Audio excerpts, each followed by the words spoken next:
Bonjour à tous, j'espère que vous allez excellemment bien. Aujourd'hui on fait le débrief de l'étape numéro 6, avant-dernière étape de ce Tour de Catalogne 2023. On va revenir un petit peu sur tout ce qui s'est passé dans cette journée. Top flop de cette étape qui est arrivée au sprint, comme quoi je m'étais un petit peu planté. Autant hier, ça m'avait réussi plutôt de dire que Roglic c'est un peu le plus fort qu'Evenepoel. Autant aujourd'hui, je m'attendais plutôt à une échappée. On a eu un sprint. N'hésitez pas à vous abonner à la chaîne, à réagir dans les commentaires, à mettre un pouce bleu, à partager la vidéo sur les réseaux sociaux, notamment auprès de vos proches. Si vous pensez que ça peut les intéresser dans les commentaires, n'hésitez pas à me dire qui vous a plu, qui vous a déçu. N'hésitez pas également quand vous vous abonnez à la chaîne à rajouter la petite cloche, comme ça vous êtes au courant des dernières vidéos qui sortent sur la chaîne, notamment des vidéos cyclisme, F1, MotoGP. N'hésitez pas, endurance également, on a parlé des min-miles de Sebring. N'hésitez pas également quand vous vous abonnez à la chaîne à rajouter toutes les notifications. Un super thanks, ça permet de soutenir la chaîne, mais c'est si vous avez les moyens. EPS 2.0, ça c'est sur Spotify, TikTok. L'épisode va arriver, je pense que ça sera peut-être lundi, mardi. Mais voilà, ça sera en première moitié de semaine que le prochain épisode va arriver. Étape très intéressante aujourd'hui, parce qu'il y a eu du spectacle, beaucoup plus que ce à quoi je pouvais m'attendre. Moi, je m'attendais plutôt à une échappée. Je m'étais dit, bon, on est 6e jour de course, les coureurs commencent un petit peu à être fatigués, il y a une arrivée au sommet difficile. Je m'étais dit, bon, aujourd'hui, la fin d'étape en plus est plutôt plate, même s'il y a une grosse difficulté, c'est quand même plutôt plat en fin de journée. Donc je m'étais dit, allez, je sens bien une échappée. Partir voilà, avec 5-6 minutes d'avance, derrière on contrôle, entre des Soudal Quick-Step et des Jumbo. Moi je voyais pas les Cofidis rouler, je voyais pas les équipes de sprinters rouler. Bon, il s'avère que ça a été différent. Déjà la Jumbo a contrôlé une grande partie de la première moitié de course, où vraiment ils ont roulé sur un très gros rythme. Je rappelle que ce soir on est à 45 de moyenne, hein. Sur une étape où il y avait quand même du dénivelé positif, il y avait quand même 2500 mètres de dénivelé positif, 45 de moyenne. Voilà, on est arrivé à l'horaire le plus rapide. Je crois même un petit peu en dessous de l'horaire le plus rapide. Sur 180 km, 175 km, ça fait mal au guibole. Ensuite, on a une échappée qui est sortie, mais qui n'a jamais pris plus d'une minute 15 d'avance, 1 minute 20, avec Geoffrey Bouchard. Derrière, vous avez la Cofidis Israël qui roule, notamment pour Corbin Strong d'un côté, et pour Brian Cocard de l'autre. Et puis avec toujours la Jumbo en embuscade. Et puis dans la montée finale, eh bien vous avez l'attaque de Marc Solé, parce que l'échappée est quasiment reprise à ce moment-là. Et puis derrière Remco Evenepoel qui attaque avec Primoz Roglic dans la roue. Cette tentative qui a failli aller au bout, mais les deux ne se sont pas entendus. Et derrière, les sprinters ont commencé à revenir, avec notamment un gros travail d'AG2R. Si au final il n'y a pas d'AG2R, Dorian Godon fait 7, mais heureusement qu'il y a eu AG2R un moment pour rouler, parce que l'écart était de 30 secondes à ce moment-là. Et la victoire d'un très bon Caden Groves aujourd'hui. Voilà ce qu'on pouvait dire sur cette étape numéro 6. On regarde tout de suite les coureurs au top. Attaque de Marlou! Parmi les coureurs au top, je commence bien entendu avec le vainqueur du jour, Caden Groves.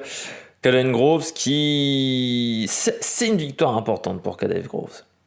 Celle-là, elle est importante. Pourquoi? Parce que jusqu'à maintenant, Caden Groves, je le disais assez souvent, pour moi, c'était un sprinter comme un peu à la Graham Brown. C'est-à-dire un sprinter, mais qui passe pas un pont d'autoroute. Là, aujourd'hui, l'arrivée n'était pas facile.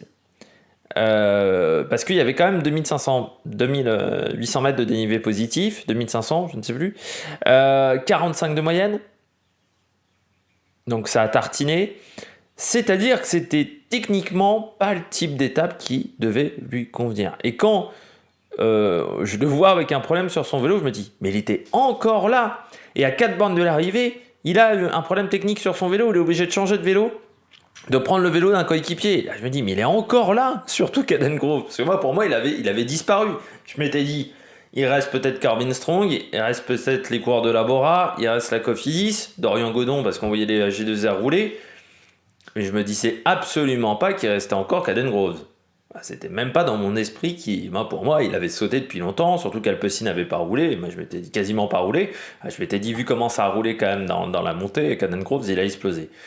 Ça, c'est déjà fort, parce que ça montre qu'il a passé la bosse. Et puis ensuite, problème technique à 4 bornes de l'arrivée, vélo qui n'est pas totalement assez cut quand même.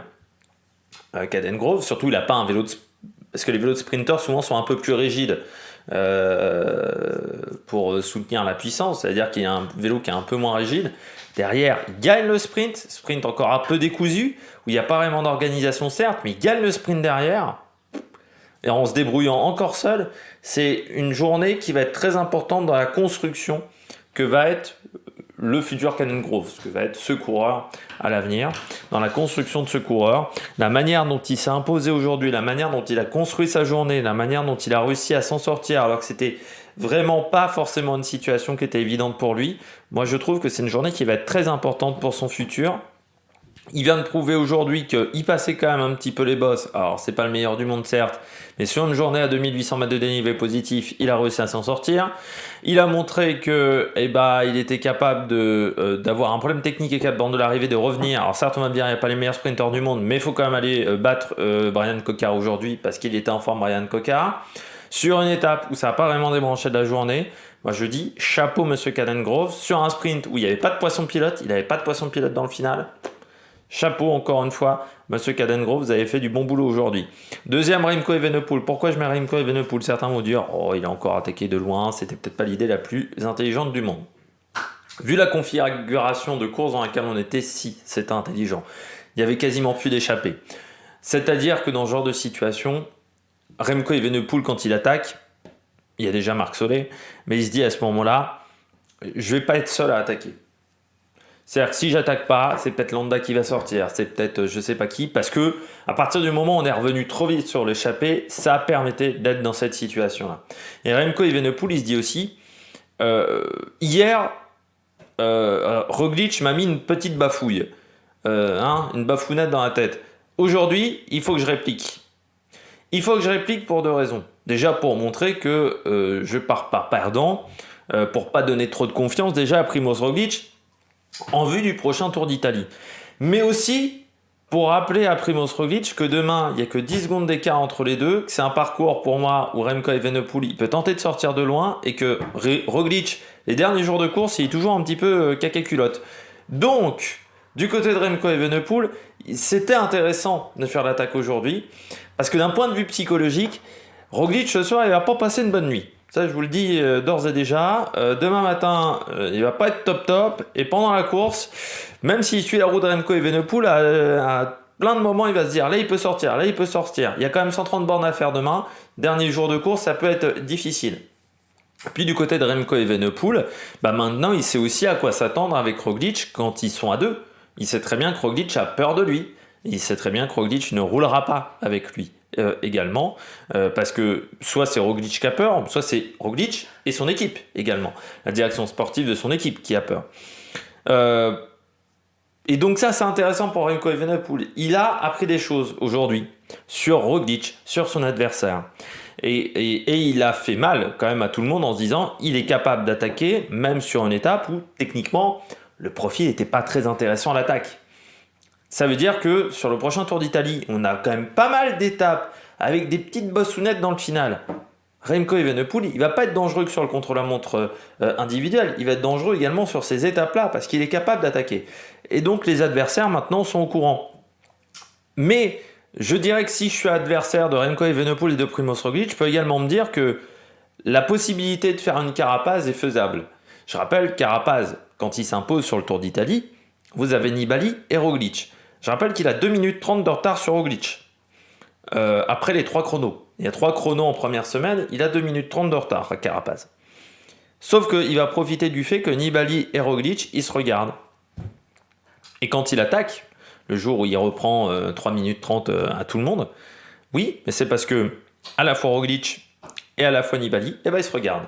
Parce que Nibali, il veut pas rouler avec Roglic, parce que pour lui, Roglic est en tête du classement général, et Roglic veut pas rouler parce que lui, il est fatigué déjà à ce moment-là de la course. Et Nibali ne comprend pas que Roglic ne bluffe pas, il est vraiment cramasse déjà à ce moment-là de la course, parce que fatigué mentalement, parce que plein de choses à prendre en compte. Et ça permet à Carapaz de reprendre 3 minutes 30. Comme quoi, même quand il y a 3 contre la montre sur un grand tour, que techniquement un Genney devrait perdre 5 minutes, faut se méfier, parce qu'un Genney à 3 minutes, si les deux autres ils se regardent et qu'ils veulent pas rouler, et le fait que sur ce Tour de Catalogne là, sur cette étape là, Roglic n'ait pas collaboré avec Evenepoel, et donc que Evenepoel ne va plus faire confiance à Roglic, ça va aider les adversaires.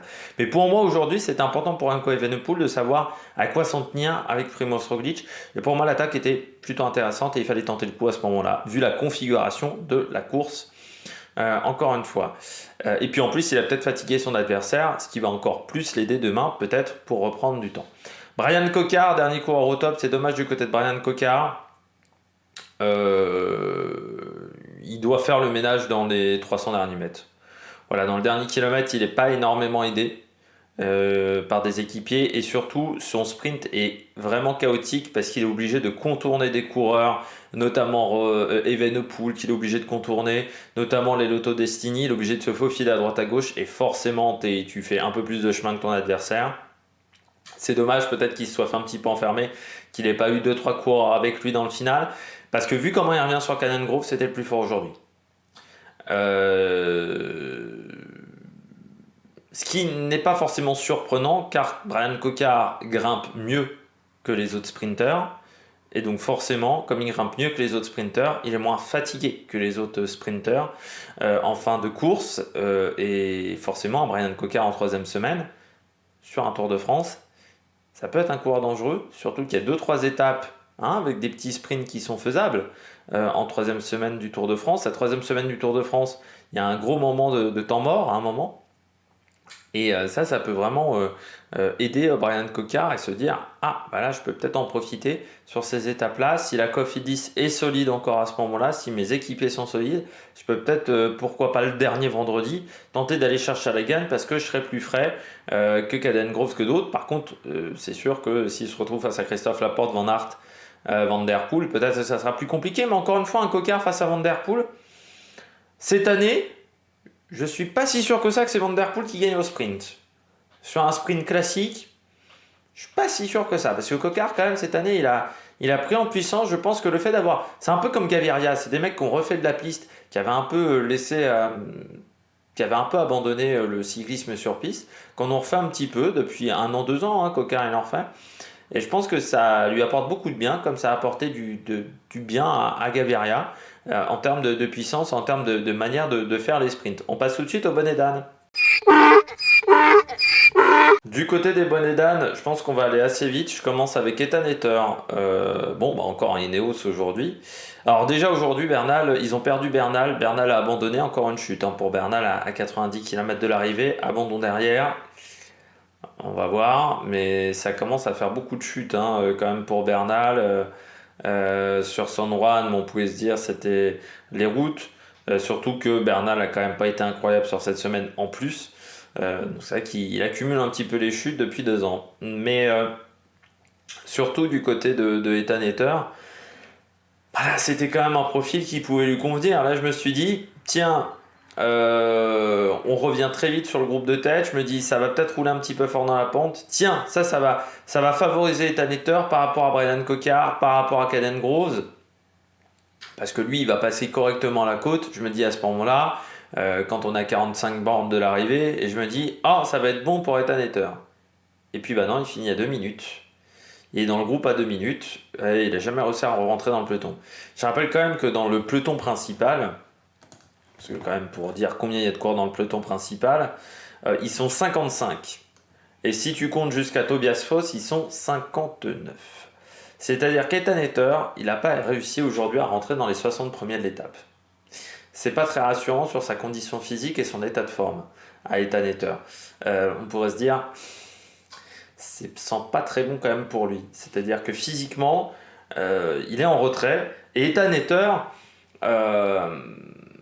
c'est quand même un coureur qui peut être performant sur ce type de course, mais en haute montagne, je ne pense pas. Voilà, il est quand même limité dans certains domaines, Ethan Etter. C'est-à-dire que là, c'est quand même une période qui est plutôt propice pour lui, pour qu'il fasse des résultats. Et s'il n'est pas en capacité de faire des résultats en mars et avril, après le reste de la saison, il se retrouve beaucoup plus à être équipier. Là, physiquement, il n'est pas là, Ethan Etter. Donc c'est inquiétant. Après, c'est un peu dans la suite logique de ce qui s'est passé chez Ineos cette semaine où ça a été une catastrophe et d'un début de saison de Ineos qui est quand même discret parce que autant Ineos l'année dernière sur les classiques ça avait marché Là, sur les classiques, pour le moment, ça n'a pas été si exceptionnel que ça, à part Thomas Pidcock. Et en fait, tu t'aperçois que, à part Tom Pidcock, depuis le début de saison, il n'y a pas eu grand-chose à se mettre sous la dent du côté d'Ineos en termes de résultats, à part Pidcock Geoghegan-Hart sur Tirreno.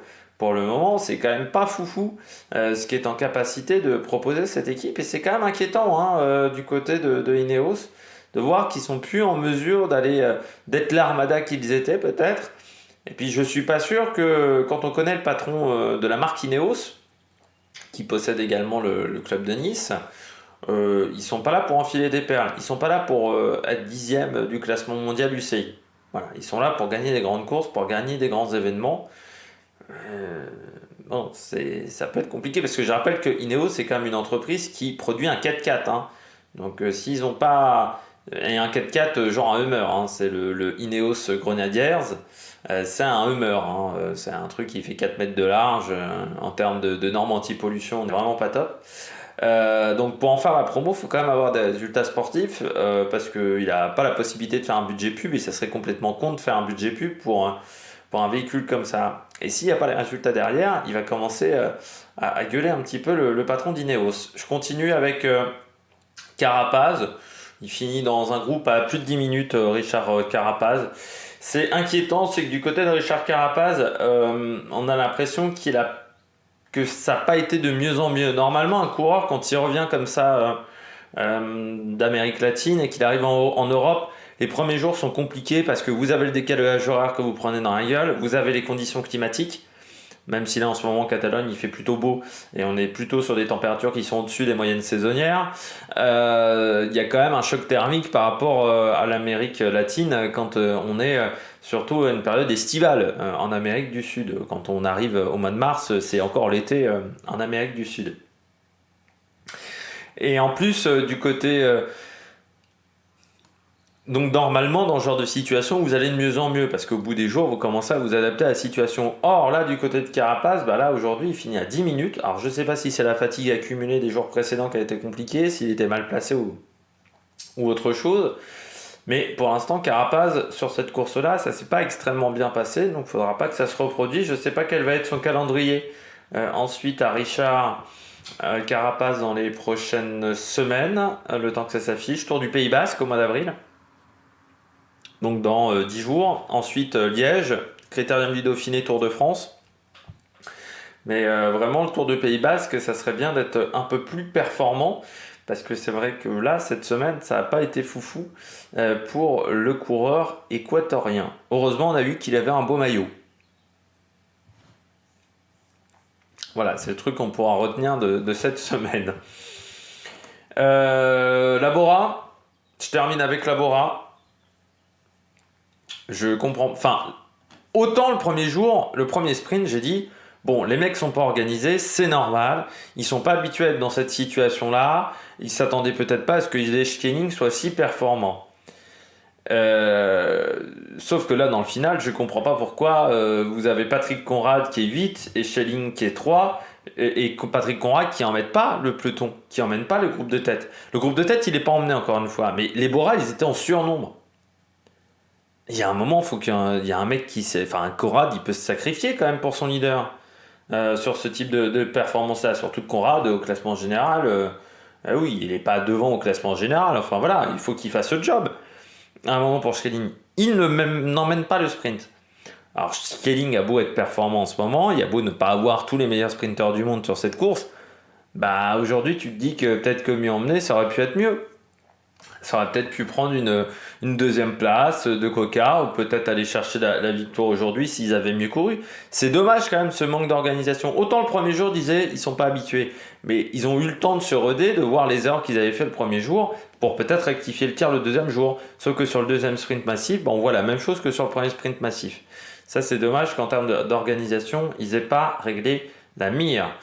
On regarde tout de suite l'étape numéro 7 du côté de Barcelone. On regarde le profil de cette dernière étape autour de Barcelone qui conclut chaque année le Tour de Catalogne. Faites attention au niveau des horaires.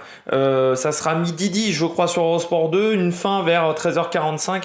13h30, 13h45 du côté de cette étape. Ça va même se chevaucher avec Gand, puisque les premières images de Gand seront affichées quand cette épreuve-là ne sera pas encore terminée. Donc passage par l'Alto des Béquets, 6 km 4 à 5,8 de moyenne, côte de deuxième catégorie. Voilà, cet Alto.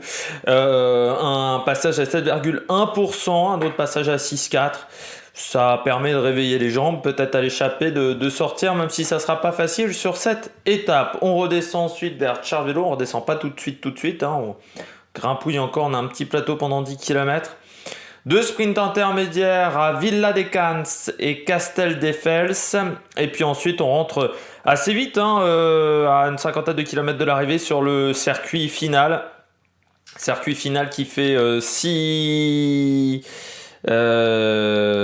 km, 4 km de montée, 4 km de descente. À peu près, pour faire simple, les 4 km de montée, vous avez notamment l'Alto des Castel de Montjuïc, à la française, 2 km 7 à 4,7 de moyenne. La montée de Montjuïc, c'est irrégulier et en plus, au départ, vous avez plutôt une route assez large et s'il se resserre vraiment sur la fin, c'est-à-dire que le passage à 10,9%, les 700 derniers mètres, ça se resserre. C'est une montée en ville, il y a une chicane au sommet. Et ensuite ça descend, mais ça descend quand même sur des routes techniques. Cette montée de Montjuïc, elle est vraiment pas facile. Et vraiment, la portion de 800 mètres là, c'est très resserré au niveau de la route. Il n'y a pas tant d'espace que ça, donc il faut vraiment faire attention. Normalement, c'est un peu la fête en plus. Il y a pas mal de monde à cet endroit-là du parcours parce que c'est un petit peu la fête à Barcelone. Parcours que l'on prendra, circuit que l'on prendra pour faire 5 tours et donc 138 km pour cette étape. Donc faire attention pour les coureurs en plus, c'est qu'il y a pas mal de fatigue dans le peloton. On l'a vu un petit peu aujourd'hui. Temps de repos qui va être limité ce soir, vraiment. Ils vont pas dormir extrêmement longtemps. Changement d'heure en plus. Rajoute je sais pas si en Espagne c'est le changement d'heure, mais nous en France c'est le changement d'heure. En Espagne, peut-être que c'est le changement d'heure aussi. Si tu rajoutes le changement d'heure, plus ça, dernier jour de course, c'est vrai qu'au bout d'un moment, ça commence à faire beaucoup avec une étape qui se déroulera en majorité le matin. On fera donc le débrief de cette étape dimanche dans la soirée. Je pense qu'on va faire en priorité Gand et cette étape-là arrivera après. Donc Gand, ça sera 20h45, 21h, là ça sera peut-être plutôt 22h, 22h15, on essaiera de faire le plus tôt possible. Il y aura TikTok bien entendu pour faire le débrief rapide, ça sera sur TikTok juste après l'arrivée. Et puis d'ici là, n'hésitez pas à vous abonner à la chaîne, à réagir dans les commentaires, à mettre un pouce bleu. Et puis nous on se retrouve pour de nouvelles aventures sur l'Amérique Production. Ciao ciao.